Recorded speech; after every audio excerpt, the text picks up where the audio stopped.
الله ونصلي على رسوله الكريم أما بعد فأعوذ بالله من الشيطان الرجيم بسم الله الرحمن الرحيم الرحمن علم القرآن خلق الإنسان علمه البيان وعن إبراهيم بن عبد الرحمن العزري رحمه الله قال رسول الله صلى الله عليه وسلم يحمل هذا العلم من كل خلف عدوله ينفون عنه تحريف الغالين وانتحال المبتلين وتأويل الجاهلين رواه البيهقي في كتاب المدخل مرسلا আলহামদুলিল্লাহ। আজকের আলোচ্য বিষয় হচ্ছে ইলম, আহলে ইলমের দায়িত্ব ও ফজিলত। বিষয়টিকে তিনটি ভাগে ভাগ করে আলোচনা করার অবকাশ রয়েছে, তবে সংক্ষিপ্ত সময়ের ভিতরে সময়ের দৈন্যতার দরুন বলার অবকাশ নাই, আর সময় থাকলেও সেই যোগ্যতাও আমার নাই। প্রথমে দেখি ইলম কি।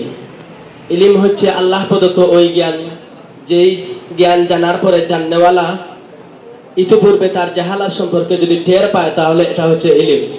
ইলম জানার পরে যদি জাননেওয়ালা বুঝে এটা জানার আগে আমি এই বিষয়ের মূর্খ ছিলাম, তাহলে এটা হচ্ছে ইলম। আহলে ইলমের ফজিলত বা গুরুত্ব।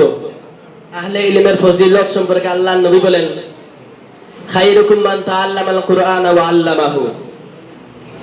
এখানে যে খায়রুকুম জমা হাজিরের জমির ব্যবহার করা হয়েছে। কুম এখানে সাহাবায়ে কেরাম মুখাতাব, তবে মুহাদ্দিসিনে কেরাম বলেন কুম এর মুখাতাব সাহাবা পর্যন্ত সীমাবদ্ধ নয়, কিয়ামত পর্যন্ত আলে আলা যত উম্মতে মুসলিমা আছেন, যে বা যারা পবিত্র কোরআন শিখবে বা শিখাবে তারাই কুমের মুখাতাব। কেন খায়রুন শব্দটি ইসমে তাফজিলের অর্থে, সরফি কায়দার মুখালিফ।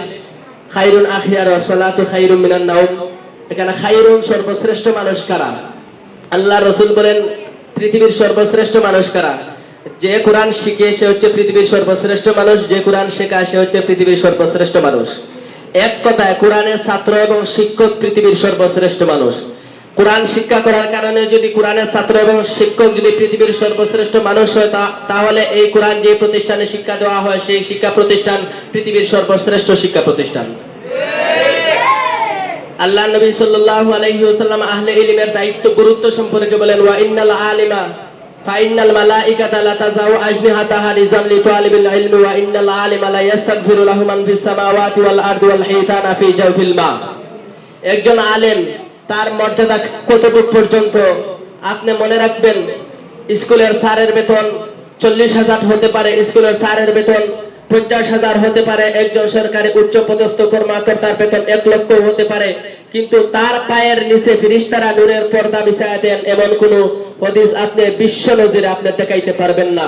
কিন্তু হতে পারে মাদ্রাসার একজন শিক্ষক তার বেতন 5,000, হতে পারে মাদ্রাসার একজন শিক্ষক তার বেতন 10,000, হতে পারে মাদ্রাসার শিক্ষকের বেতন 12,000 15,000, কিন্তু আল্লাহর নবীর হাদিস অনুযায়ী ফা ইন্নাল মালাইকাতা লা তাযাউ আজনিহাতাহা লিজাল্লি তালিবিল ইলমি, এই 10,000 5,000 15,000 শিক্ষকের পায়ের নিচে আল্লাহর সিলেকশন করা ফেরেশতারা তার পায়ের নিচে পর্দা বিছায়া দেন। বলেন সুবহানাল্লাহ।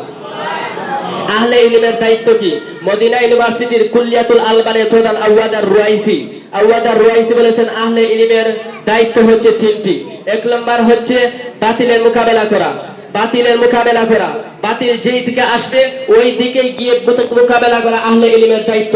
বাতিল যদি মিডিয়ার জগতে আসে, আহলে ইলম মিডিয়া গিয়ে বাতিলের মোকাবেলা করবে। বাতিল যদি সরকারি কোনো উচ্চ পদস্থ কর্মকর্তায় যদি গিয়ে মাথা দাঁড়া দিয়ে ওঠে, আহলে ইলমের দায়িত্ব হলো ওই জায়গায় গিয়ে এই সমস্ত বাতিলদের টনক নাড়ানো। বাতিল যখন কাবিলের রূপ ধারণ করে, আহলে ইলম তখন হাবিলের রূপ ধারণ করে। বাতিল যখন নমরুদের রূপ ধারণ করে, আহলে ইলম তখন ইব্রাহিম খলিলুল্লাহ রূপ ধারণ করে। বাতিল যখন ফেরাউনের রূপ ধারণ করে, আহলে ইলম তখন মুসা আলাইহিস সালামের রূপ ধারণ করে। বাতিল যখন আরবের বেঈমান আবু জাহাল, আবু লাহাব, উতবা, শায়বার রূপ ধারণ করে, আহলে ইলম তখন সরকারে দু আলম মুহাম্মদ সাল্লাল্লাহু আলাইহি সাল্লামের রূপ ধারণ করে। বাতিল যখন তাতারিয়াদের রূপ ধারণ করে, আহলে ইলম তখন ইমাম ইবনে তাইমিয়া রাহমাতুল্লাহি আলাইহি রূপ ধারণ করে।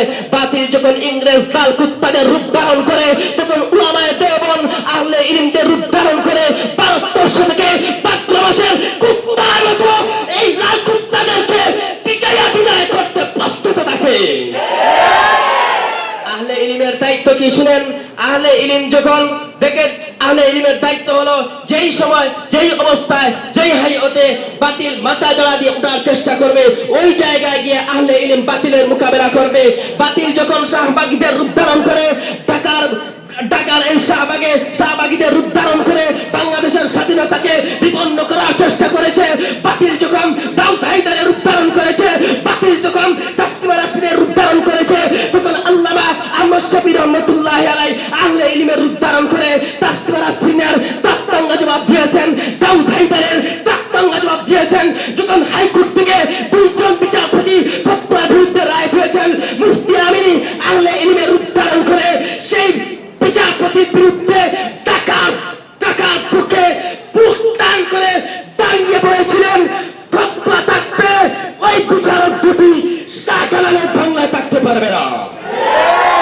এজন্য পরিষ্কার কথা হলো, আউয়াদার রুয়াইসি বলেছিলেন আহলে ইলমের দায়িত্ব তিনটা। 1 নম্বর দায়িত্ব বলেছিলেন বাতিলদের মোকাবেলা, 2 নম্বর দায়িত্ব বলেছিলেন আল্লাহর নবীর দ্বীনের হেফাজত করা।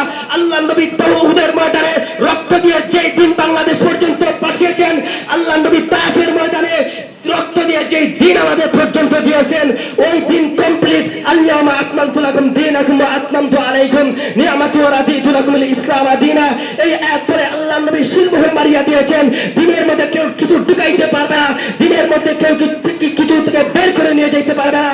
দিনের মধ্যে কেউ যদি ঢুকাইতে আসে, তারপরে আহলে ইলমরা প্রতিবাদ করবে।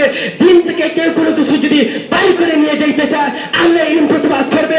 যদি আহলে হাদিসরা 20 রাকাত তারাবি থেকে 12 রাকাত যদি মাইনাস করে বলে যে 8 রাকাত, উলামায়ে দেওবন্দ উলামায়ে আহলে ইলম সাথে সাথে প্রতিবাদ করবে।